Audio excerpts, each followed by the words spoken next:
Hello, everyone. I'm going to walk you through my top performing posts on my Facebook personal profile and share with you some insights that I think will help you as you are crafting different posts, trying to connect with more people and more clients on social media. So we typically have, our personal page and then we have our group.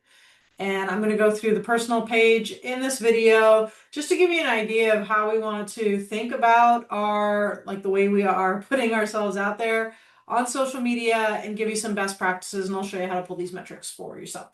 So let's go ahead and jump in. I do have a page of notes here. And I doubt you're going to be watching this and taking notes, but you can see the walkthrough and I think you'll really like it. But if you want these notes, I'll have Zoe type them up and I can send the Google Doc over to you guys. So just go ahead and write notes below and we can get those over to you when we have a minute. So I'm going to go ahead and share it to Facebook. Now, the first thing you'll see about my profile is that there's no news feed. And so this is actually on purpose because I will scroll and scroll and scroll and scroll and scroll. So for example, last night, Haley and Zoe, I was in Haley's room and they went outside to go play volleyball. And I went and like to YouTube Shorts. And literally an hour later, they came back into Haley's room and like, you've been sitting here the whole time because I am a scroller. I really like all of this stuff. And so if I had a news feed up, I would not get any work done at all. And in order for us to earn a full-time income from both me and my business partner, I need to be focused and I need to be connecting with people. I need to be writing content and I need to be coaching, not scrolling the newsfeed forever. And so what you can do is if you want, this is called the Newsfeed Eradicator. It's a Chrome plugin. You just go to Google, just search newsfeed. Oops. Eradicator, and then go here, and then you would install it, and it'll eradicate your newsfeed. Now, if I want my newsfeed, I just click on this little button right there, and it'll give me an option to turn it off for 5 minutes or 10 minutes or 20 minutes or whatever. So if I want to engage with people's posts, I can just turn it off, engage with people's posts, and then it'll pop back up, and that way I don't, like I'm actually doing the thing I'm supposed to do. Okay, so we're gonna go over here to the professional dashboard. So I have a professional profile. I'll show you how to do that at the end. It's really easy. And so I can see all of my insights. And this is something that's really cool. So in the past 4 weeks, I had 28,000 views on my profile.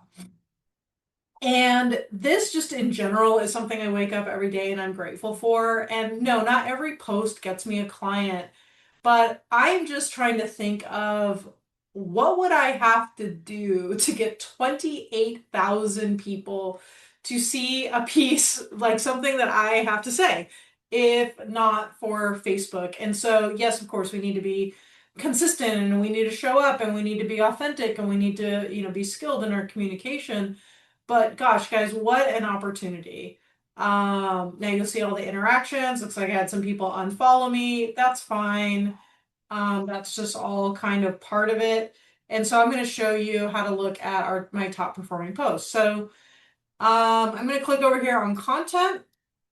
And then I'm just going to go to the last 90 days just to get a little bit of a bigger view. And so it's going to show all the posts in 90 days. Yes, I also can be more consistent when I'm posting. When I have a lot of clients in a few days, then, I'm not always getting there. But I'm going to go ahead and look at interactions. So interactions is the number of comments, likes, and posts. And I'm going to sort them by interactions. I'm going to show you what's happening here. So the first most popular post for interactions is a family picture for my mom's 65th birthday party. And this is one, let me see if I can open it up in the window.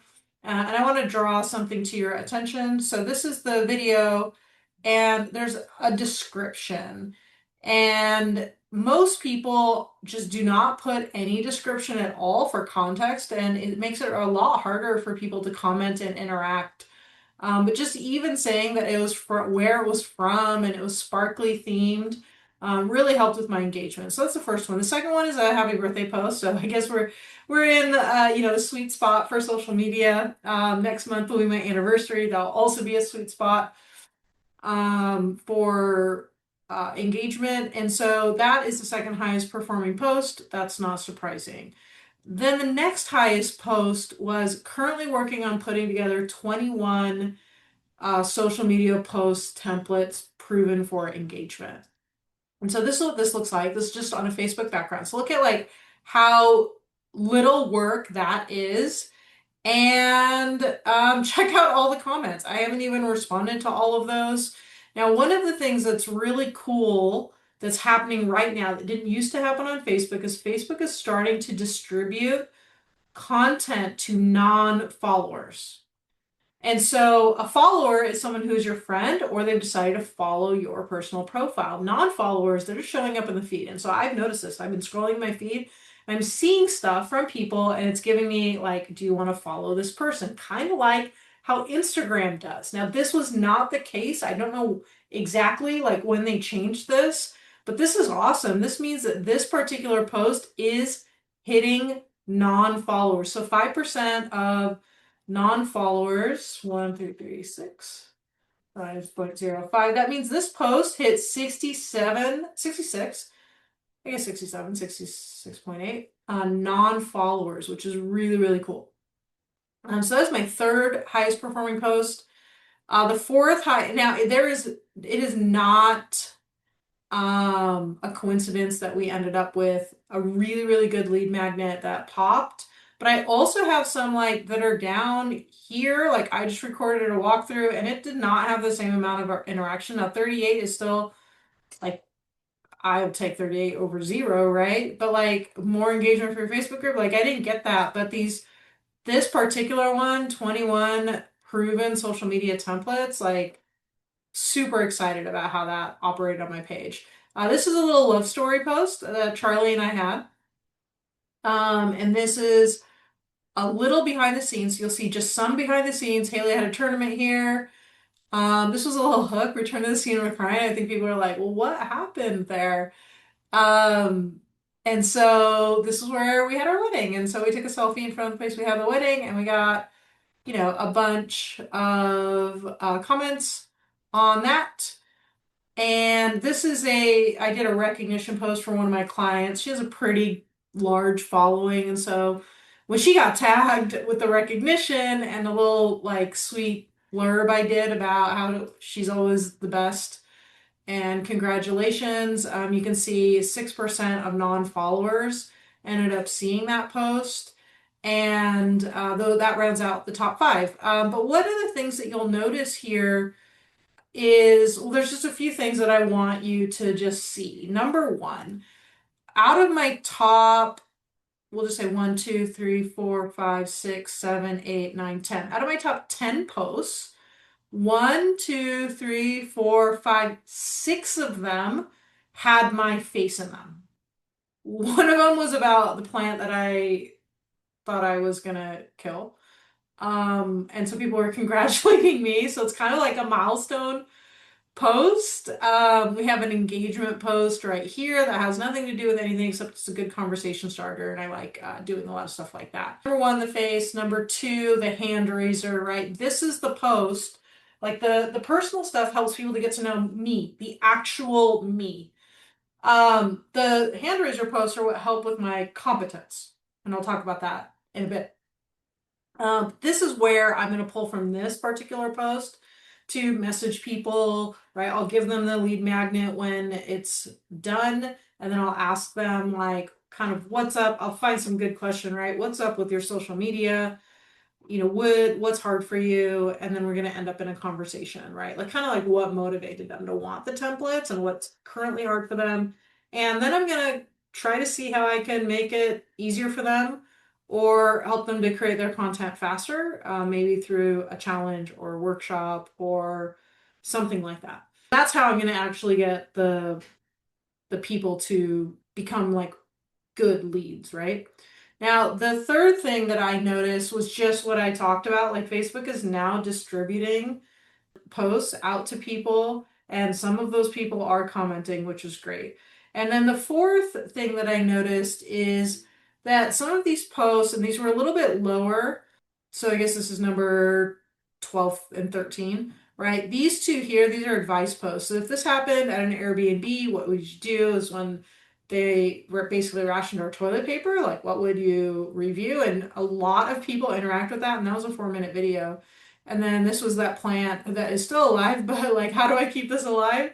It was an advice post. And so I think people really respond well when you ask people for their opinion. I think this is really important when we're in an expert business. So when we're in an expert business, we are talking about our expertise. And so what happens is the more we talk about our expertise, the more we're like separating ourselves from people when they first are engaging with us.